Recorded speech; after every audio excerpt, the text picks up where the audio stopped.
Hello farmers, இன்னைக்கு வீடியோவில் எதை பற்றி போகிறோம்னா, நீங்கள் இப்போ தான் புதிதாக மல்லிகை விவசாயம் பண்ணணும்னு நினைக்கிறீங்கனாலோ, இல்லைனா மல்லிகை செடியோட பராமரிப்பை பற்றி எதுவுமே தெரியாமல் நீங்கள் ஆல்ரெடி விவசாயம் பண்ண ஆரம்பிச்சிருக்கீங்க அப்படின்னா, இந்த வீடியோ வந்து உங்களுக்காக தான். ஸோ இந்த வீடியோவில் வந்து நம்ம ஒரு 3 ஃபேக்டர்ஸை பற்றி பேச போகிறோம். ஸோ இந்த வீடியோ வந்து முழுக்க ஒரு எக்ஸ்ப்ளனேஷன் வீடியோ தான் இருக்க போகுது. ஸோ வீடியோ வந்து ஸ்கிப் பண்ணாமல் பாருங்கள். அதாவது 3 ஃபேக்டர்ஸ் என்னென்ன அப்படின்னா, 1 லேபர் ரிக்வயர்மெண்ட்ஸ் அண்ட் 2வது மல்லிகை செடியில் வரக்கூடிய இன்கம், அதாவது இன்ஸ்டண்ட்டாக ரிட்டர்ன்ஸ் வந்து கிடைக்க ஆரம்பிக்காது, மகசூல் வந்து கிடைக்க ஆரம்பிக்காது. ஸோ அதை பற்றின தகவல். அண்ட் 3வது மல்லிகை செடியில் ஏற்படக்கூடிய பெஸ்ட் அண்ட் டிசீஸ்க்கான இம்பார்ட்டன்ஸ். ஸோ இந்த 3 பற்றி தான் இந்த வீடியோவில் நம்ம பார்க்க போகிறோம். ஸோ இப்போ நம்ம ஃபஸ்ட்டு குறிப்பிட்டிருந்த பற்றி பார்த்துடலாம். அதாவது லேபர் ரிக்வயர்மெண்ட்ஸ்னு பார்க்கும்போது, இப்போ நீங்கள் வந்து குறைந்த அளவிலான இடத்துல மல்லிகை விவசாயம் பண்ணுறீங்க, அதாவது ஒரு 5 சென்ட் இல்லைனா 10 சென்ட் இல்லைனா 15 சென்ட் இந்த மாதிரியான குறுகிய அளவில் பண்ணுறீங்க அப்படின்னா, உங்களுக்கு வந்து ஆட்கள் பெரிதளவு தேவைப்படாது. அதாவது நீங்கள் அதுக்கு தேவையானதை உடனே நீங்களே செஞ்சுக்கிறீங்க அப்படின்னா, அதாவது களை வெட்டுதலாக இருக்கட்டும், உரமிட்டுறதாக இருக்கட்டும், இந்த மாதிரியான எல்லாத்தையுமே நீங்கள் உடனே மேனேஜ் பண்ணிடுறீங்க அப்படின்னா, உங்களுக்கு வந்து ஆட்கள் தேவைப்படாது. ஸோ இது வந்து நம்ம குறிப்பிட்றது ஒரு வருடம், 1.5 வருடம், 2 வருடம் அப்படிங்கிறது வரை. ஸோ நாளடைவில் செடிகள் பெரிதாக மகசூல் அறுவடை செய்கிறதுக்கு ஆட்கள் வந்து கூடுதலாக தேவைப்படும். ஸோ நீங்கள் வந்து எவ்வளோ அளவு பயிர் செய்கிறீங்க அப்படிங்கிறத பொறுத்து இது வந்து வேறுபடும். இப்போ ஒரு 15 சென்ட் அப்படிங்கிற அளவில் பார்க்கும்போது, உங்களுக்கு வந்து ஒரு 1.5 வருடம் இல்லைனா 2 வருடம் அப்படிங்கிற செடி வயது வந்ததுக்கு பிறகு தினமும் ஒரு 2 பேர் அறுவடைக்கு தேவைப்படும். அதாவது மொத்தத்தில் 2 பேர். இப்போ நீங்கள் விவசாயம் பண்ணுறீங்க அப்படின்னா இன்னொரு ஆள் லேபராக தேவைப்படும். ஸோ 2 பேர் பறிக்கும்போது பூக்களை அறுவடை செய்கிறதுக்கு உரிய நேரத்தில் அறுவடை செஞ்சிடலாம். இது வந்து வருடங்கள் கூட இன்னுமே ஆட்கள் வந்து தேவைப்படும். அதாவது ஒவ்வொரு ஆள் தேவைப்படும் அப்படின்னு நம்ம எடுத்துக்கலாம். இது வந்து நீங்கள் ஓரளவு செடியை விரிக்கிற வரை, அதாவது எவ்வளோ பெரிதாக நீங்கள் வந்து கட்டமைக்கிறீங்களோ அது வரை, அதுக்கு பிறகு வந்து ஒரு 3 ஆள் அப்படிங்கிற அளவுலேயே நிற்கும், அதாவது பூக்களை அறுவடை செய்கிறதுக்கு. ஸோ மற்றது களைகள் அகற்றுறது அண்ட் உரமிடுறது, பூச்சிக்கொல்லி ஸ்ப்ரே பண்ணுறது எல்லாத்துக்குமே ஒரு ஆளே மொத்தமாக பராமரிச்சிக்கலாம். அண்ட் இது வந்து நம்ம எக்ஸ்பீரியன்ஸாக ஷேர் பண்ணுறோம். அண்ட் இது நீங்கள் வந்து அதிகமான அளவில் பண்ணுறீங்க, அதாவது 1/2 ஏக்கர் 1 ஏக்கர் பண்ணுறீங்க அப்படின்னா, உங்களுக்கு இனிஷியலாக நீங்கள் ஃபஸ்ட்டு பண்ண ஆரம்பிக்கும் போதே உங்களுக்கு வந்து ஆட்கள் தேவைப்படும். ஏன்னா நடவு செய்கிறதுல இருக்கட்டும், இல்லைனா தண்ணீர் பாய்க்கிறதா இருக்கட்டும், இல்லைனா களைகள் வெட்டுறதா இருக்கட்டும், இந்த மாதிரியான விஷயங்களுக்கு கண்டிப்பாக லேபர் வந்து தேவைப்படும். ஸோ இது வந்து தனியால் பண்ணுறது வந்து சிரமமாக இருக்கும். ஏன்னா 1 ஏக்கர் அப்படிங்கும்போது நீங்கள் 1 ஏக்கரில் முழுவதுமாகவே தனியால் பண்ணிட முடியுமான்னா, முதல் 6 மாதத்துக்கு அதிகபட்சமாக பண்ண முடியும். ஆனால் இது வந்து உரிய நேரத்தில் பண்ணுறது வந்து தாமதப்படும். அதாவது இப்போ நீங்கள் பூச்சிக்கொல்லி ஸ்ப்ரே பண்ணுறது ஒரே ஆளாக ஸ்ப்ரே பண்ணிடலாம், ஒரே நாளில் குறைந்த நேரத்திலே ஸ்ப்ரே பண்ணிடலாம். ஏன்னா செடி சரியாக இருக்கும். அண்ட் உரமிட்டுறது கூட நீங்கள் வந்து ஒரே நாளில் கூட உரமிட்டுடலாம். ஆனால் இதுவே களைகள் வெட்டுறதுன்னு பார்க்கும்போது, செடிக்கு உரிய நேரத்தில் களைகள் வெட்ட முடியாது. நீங்கள் ஒரு எட்ஜில் இருந்து இன்னொரு எட்ஜுக்கு களைகள் வெட்டி முடிக்கிறதுக்குள்ளே களைகள் வெட்டுறதுக்கு அந்த மாதிரி வரும். அப்படி இல்லைனா நீங்கள் உரிய நேரத்தில் களைகள் வெட்டுறது தாமதப்படும். ஸோ இந்த மாதிரி ஆகும்போது உங்களுக்கு லேபர் கண்டிப்பாக தேவைப்படும். ஸோ இது வந்து 6 மாதம் அப்படிங்கிற வரை தான். அதுக்கு பிறகு வந்து நீங்கள் களை வெட்டுறதுக்கு மட்டும் இல்லாமல் பூக்கள் பறிக்கிறதுக்கு ஆட்கள் விட வேண்டியிருக்கும். ஸோ 6 மாதத்துக்கு பிறகு நீங்கள் முதல் முறை கவாத்து செய்கிறதா இருக்கட்டும், இல்லைனா செடியை கட்டுறதா இருக்கட்டும். ஏன்னா செடியை கட்டுறது வந்து நீங்கள் ஒரே நாளில் கண்டிப்பாக கட்ட முடியாது. ஸோ அதுக்கே நீங்கள் வந்து லேபர் விட வேண்டியிருக்கும். ஏன்னா கட்டி கவாத்து செய்யும்போது நீங்கள் வந்து எல்லா செடிகளையும் கட்டிட்டு ஒரே நேரத்தில் கவாத்து செஞ்சிங்கன்னா தான் ஒரே சீரான வளர்ச்சியாக இருக்கும். இல்லைனா நீங்கள் செடிகளை எந்த மாதிரி 100 செடியாக பிரிக்கிறீங்களோ, இல்லைனா 200 செடியாக பிரிக்கிறீங்களோ, அந்த மாதிரி பிரித்து கவாத்து செய்யணுனாலும் பண்ணலாம். ஆனால் நீங்கள் கவாத்து செய்கிறத ஒரே நாளில் பண்ணுற மாதிரி பார்க்கணும். ஸோ அப்படின்னா தான் ஒரு செட் ஆஃப் பிளான்ட்ஸ் வந்து ஒரே மாதிரி வளர்ச்சியை நோக்கி இருக்கும். அதாவது ஒன்று பூக்கும் நிலைக்கும், இன்னொன்று தாவர நிலை வளர்ச்சிக்கும், இந்த மாதிரி பிரித்து பராமரிக்கிறதுக்கு உங்களால் முடியும். ஸோ கண்டிப்பாக 1 ஏக்கர் நீங்கள் பண்ணுறீங்க அப்படின்னா, ஒரு 6 மாதத்துக்கு பிறகு பூக்கள் பறிக்கிறதுலேருந்து கவாத்து செய்கிறது, செடியை கட்டுறது, இந்த மாதிரியான விஷயங்களுக்கே கண்டிப்பாக லேபர் தேவைப்படும். ஸோ அது வரை களைகள் அகற்றுறதுக்கு மட்டும் லேபர் தேவைப்படும். ஸோ நீங்கள் வந்து ஆட்கள் வச்சு பராமரிக்கணும் அப்படிங்கிறது வந்து நீங்கள் எந்தளவு நிலத்துக்கு பண்ணுறீங்க அப்படிங்கிறத பொறுத்து தான். ஒரு 15 சென்ட் அப்படிங்கிறதுக்கு உள்பட்டு பண்ணும் வரை நீங்கள் வந்து ஆட்கள் பெரிதளவு தேவைப்படாது. ஸோ 20 சென்ட் வரை கூட நீங்கள் வந்து பண்ணலாம். இது உங்களால் தனிச்ச முடியும். ஆனால் இதுக்கு மேலே போகும்போது செடியோட பராமரிப்பு கரெக்டாக இருக்கணும், செடியை மானிட்டர் பண்ணுறதுலேருந்து எல்லாமே கரெக்டாக இருக்கணும் அப்படின்னா, கண்டிப்பாக லேபர் வந்து தற்காலிகமாக தேவைப்படும். அண்ட் பூக்கள் அதிகமான அளவு பறிக்க ஆரம்பிக்கும் போது தினமும் கட்டாயமாக லேபர் வந்து தேவைப்படும். ஸோ பெர்மனண்ட்டாகவும் லேபர்ஸ் வந்து தேவைப்படுவாங்க.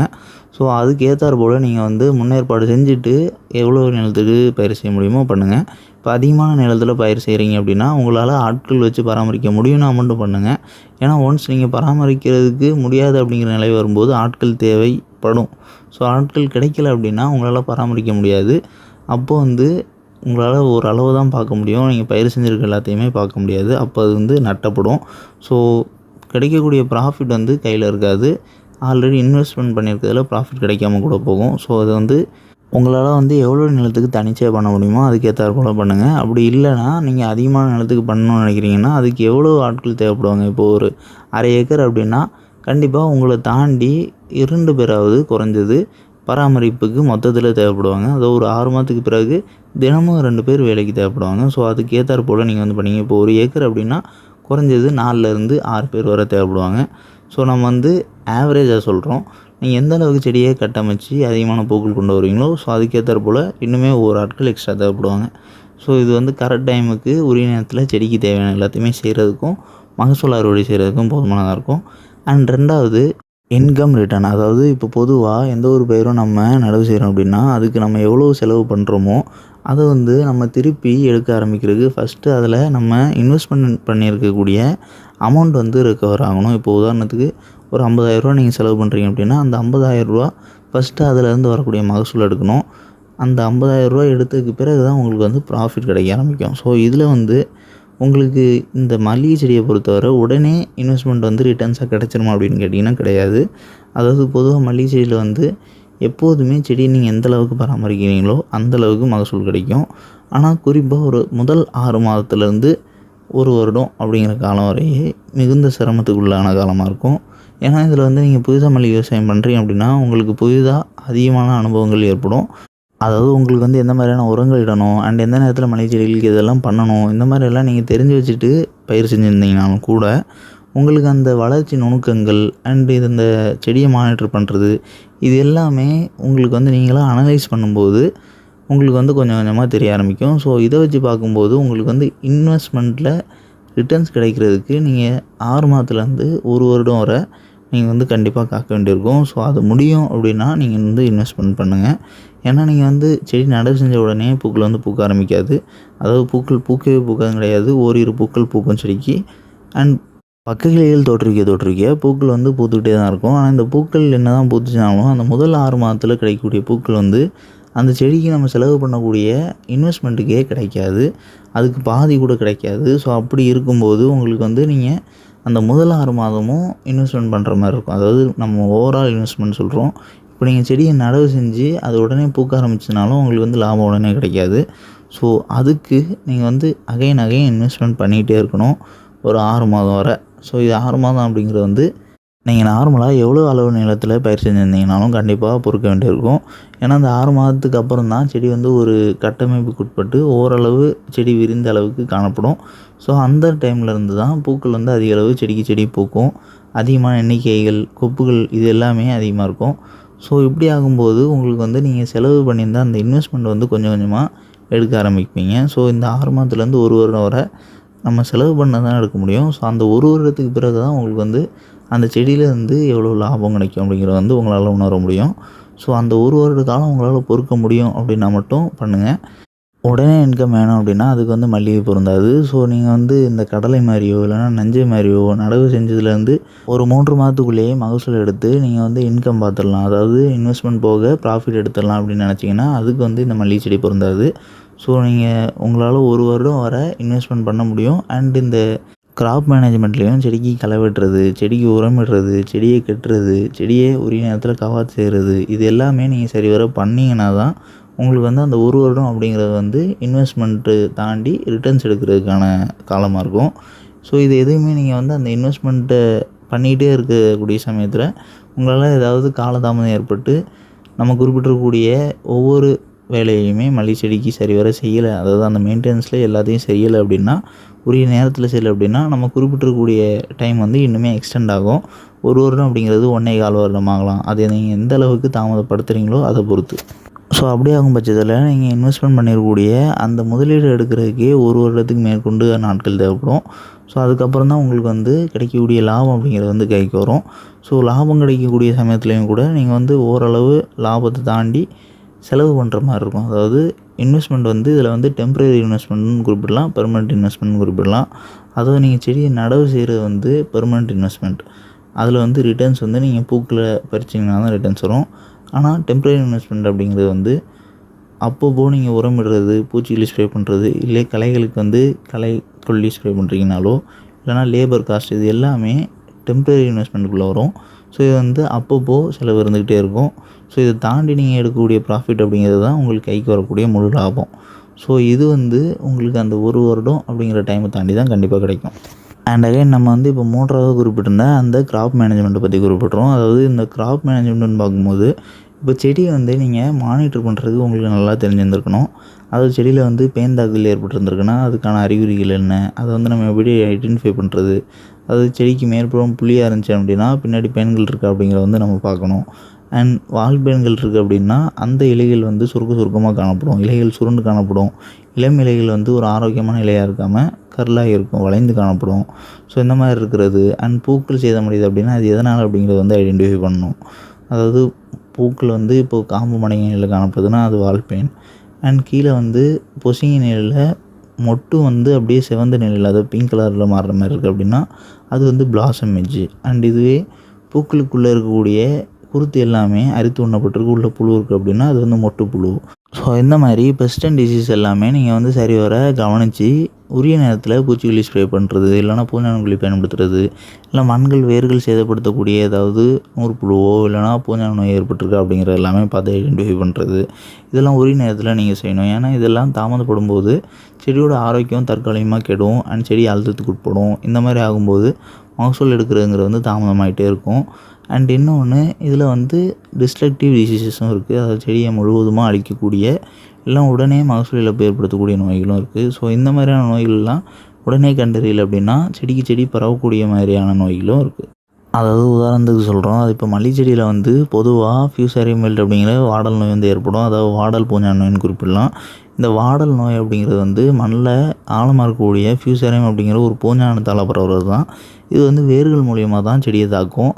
ஸோ இந்த பூஞ்சான நோய் வந்து நம்ம ஆரம்பத்திலேயே எந்த செடியை டேமேஜ் பண்ணுது, அதாவது இதோட அறிகுறின்னு பார்க்கும்போது பகல் வேளையில் இலைகள் வாடுறது அதீத வெப்பத்தினால வாடும். ஆனால் இரவு வேளையில் இலைகள் போதிய நீர் அண்ட் எந்த ஒரு சுற்றுச்சூழல்னால அழுத்தத்துக்கோ இல்லை எந்த ஒரு ப்ராப்ளமும் இல்லாமல், எந்த ஒரு பெஸ்ட் அட்டாக் இல்லாமல் வாடுது இலைகள் அப்படின்னா அதுக்கு காரணம் ஃபியூசேரியம் தான். ஸோ இந்த ஃபியூசேரியம் வாடல் நோயால் வாடும்போது இதை நம்ம கவனிக்காமல் விட்டுறோம் அப்படின்னா இந்த செடி அழிஞ்சு இந்த செடியில் இருக்கக்கூடிய வேர்கள் மூலிமா ஒவ்வொரு செடிக்கும் இந்த பூஞ்சான நோய் வந்து பரவும். ஸோ அப்படி பரவும்போது வேகமாக இது வந்து ஃபீல்டில் இருக்கக்கூடிய ஒவ்வொரு செடியும் டேமேஜ் பண்ணும். ஸோ இந்த செடி டேமேஜ் ஆக அதிலேருந்து வரக்கூடிய மகசூல் குறையும். இது வந்து அப்போதைக்கு பூக்கள் இருந்துச்சாலும் பூக்கள் வாடகை நிலையில் காணப்படும். ஸோ இந்த மாதிரி இருந்துச்சு அப்படின்னா அது வந்து வாடல் நோய். இதை வந்து நம்ம உடனே கண்டறியல அப்படின்னா மகசூல் இழப்பு ஏற்படுறதை தாண்டி பயிர் சேதம் ஏற்படும். அண்ட் இதே மாதிரி தான் மல்லி செடியில் ஏற்படக்கூடிய ஃபைலோடி டிசீஸ், அதாவது பச்சை மூட்டு தாக்குதல்னு குறிப்பிடலாம். இது வந்து ஃபைட்டோபிளாஸ்மா அப்படிங்கிற ஒரு பாக்டீரியாவில் ஏற்பட்டது, இலைத்தத்து பூச்சினால் பரவக்கூடியது. ஸோ இது வந்து இலைத்தத்து பூச்சினால் தான் ஃபஸ்ட்டு வந்து மல்லி செடியில் தோற்றுவிக்கும். இந்த இலைத்தத்து பூச்சிகள் இந்த பாக்டீரியாவை இன்செர்ட் பண்ண பிறகு செடி வந்து வரக்கூடிய பூக்கள் நாளடைவில் வெள்ளை நிறத்தில் இல்லாமல் பச்சை நிறத்தில் வரும். அண்ட் செடி முழுவதும் இது வந்து பரவும்.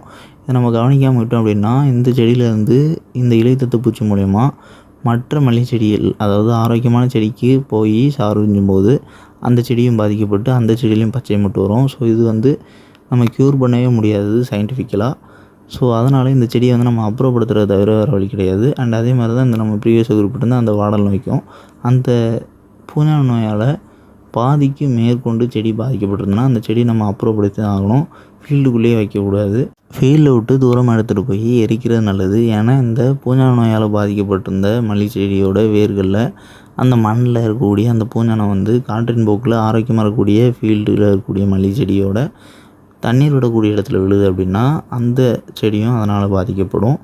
அண்ட் இதே தான் இந்த இலைத்தத்து பூச்சினால ஏற்படக்கூடிய இந்த பச்சை மூட்டு தாக்குதலுக்கு உட்பட்ட மல்லிகை செடியிலேருந்து இலைத்தத்து பூச்சி போய் ஃபீல்டுக்குள்ளே வேறு எந்த ஒரு செடியிலையும் சார்ந்துச்சுதுன்னா அந்த செடியும் பாதிக்கப்படும். ஸோ இந்த மாதிரியான தீவிரமாக மல்லிகை செடியை டேமேஜ் பண்ணக்கூடிய நோய்களோட அறிகுறிகள், இதை நம்ம எப்படி கண்டறிகிறது, இதை உடனே நம்ம கண்டறியலைன்னா இந்த மாதிரி என்னென்ன ஆகும், இது எதுவுமே சரியாக தெரியாமல் இல்லைன்னா உங்களால் உடனே ஐடென்டிஃபை பண்ண முடியாது அப்படின்னா உங்களுக்கு வந்து இந்த மல்லி விவசாயம் பொருந்தாது. ஏன்னா ஒன்ஸ் இந்த பச்சை மூட்டு தாக்கல் நீங்கள் பரவ விட்டீங்க அப்படின்னா ஃபீல்ட்லேயே அழிக்கிறத தவிர வேறு வழி கிடையாது. அண்ட் அதே தான் இந்த பூஞ்சான நோயும். இது வந்து நம்ம இனிஷியலாக ஒரு செடி 2 செடி அந்த மாதிரி படும்போதே, அதாவது அழியும் போதே நம்ம வந்து கண்டறியலை அப்படின்னா எல்லா செடிகளும் பாதிக்கப்படும். ஸோ ஒன்ஸ் பாதிக்கு மேலே செடிகள் பாதிக்கப்பட்டதுக்கு பிறகு நம்ம வந்து எதுவுமே பண்ண முடியாது. ஸோ இந்த மாதிரியான நோய்கள் பயிரை தாக்கக்கூடிய நுணுக்கங்களை பற்றி உங்களுக்கு தெரியலை, இல்லைனா புரிஞ்சிக்க முடியலை அப்படின்னா உங்களுக்கு வந்து இந்த மல்லிகை விவசாயம் கண்டிப்பாக பொருந்தாது. ஏன்னா நீங்கள் வந்து இன்வெஸ்ட்மெண்ட் பண்ணி ரிட்டர்ன்ஸ் எடுக்கக்கூடிய டைமுக்குள்ளே இந்த மாதிரியான நோய்கள் ஏற்பட்டு அதை நீங்கள் சரியாக கண்டறியாமல் விட்டு உடனே ப்ரிவென்ட் பண்ணாமல் விடுறது மூலிமா உங்களோட ஃபீல்டே அழியக்கூடும். ஸோ அப்படி ஆச்சு அப்படின்னா உங்களுக்கு இன்வெஸ்ட்மெண்ட்டும் கிடைக்காது அண்ட் அந்த ரிட்டர்ன்ஸ் அப்படிங்கிறதுக்கு வழியே இல்லாமல் போயிடும். ஸோ இதெல்லாம் உங்களால் கண்டறிய முடியும் அப்படின்னா மட்டும் நீங்கள் பண்ணுங்கள். ஸோ எப்போதுமே ஒன்று அனலைஸ் பண்ண தான் சுலபமாக கண்டறிய முடியும். ஸோ நீங்கள் வந்து குறைந்த அளவில் பண்ணி அதுக்கப்புறம் நீங்கள் அதிகரிக்கிறனாலும் கொஞ்சம் கொஞ்சமாக இன்க்ரீஸ் பண்ணிக்கலாம். அண்ட் இன்னொன்று, இதில் குறிப்பாக மல்லிகை செடியில் இந்த வால் பெயின், செம்பேன் தாக்குதல்லாம் ஏற்படும். ஸோ இதெல்லாம் நம்ம ஏற்கனவே குறிப்பிட்டிருந்தோம். இதை வந்து நீங்கள் உடனே கண்ட்ரோல் பண்ணலை, இந்த மற்ற நீண்ட நாட்களுக்கு ஒரு முறை பூச்சிக்கொல்லி ஸ்ப்ரே பண்ணக்கூடிய பயிர்கள் மாதிரி உடனே மருந்துகள் ஸ்ப்ரே பண்ணல அப்படின்னா இது வந்து மல்லிகை செடியோட ஆரோக்கியத்தை கொண்டு வச்சுக்கிட்டே இருக்கும். ஸோ இது வந்து பூக்கள் எடுக்கிறதுக்கான நாட்கள், மகசூல் அதிகரிக்கிறதுக்கான நாட்கள் இது எல்லாத்தையுமே தாமதப்படுத்தும். செடியோட ஒட்டுமொத்த வளர்ச்சியை தாமதப்படுத்திக்கிட்டே இருக்கும். ஆரோக்கியம் கொன்ற பயிர் சேதம் ஏற்படுறதுக்கான அபாயம் அதிகரிச்சுட்டே இருக்கும். ஸோ அதெல்லாம் புரிஞ்சு நீங்கள் வந்து உடனே எந்த மாதிரியான பூஞ்சை நோயோ, பூச்சி தாக்கலோ, புழு தாக்கல் ஏற்பட்டாலும் உடனே கண்ட்ரோல் பண்ணணும். அண்ட் இந்த வீடியோ ஏதாவது டவுட் இருந்துச்சுன்னா கமெண்ட் பண்ணுங்கள். நம்மளோட அக்ரி சேனலில் நீங்கள் புதிய வீடியோ பார்க்கக்கூடிய விவசாயம் அப்படின்னா நம்மளோட சேனல் மறக்காமல் சப்ஸ்கிரைப் பண்ணிங்க.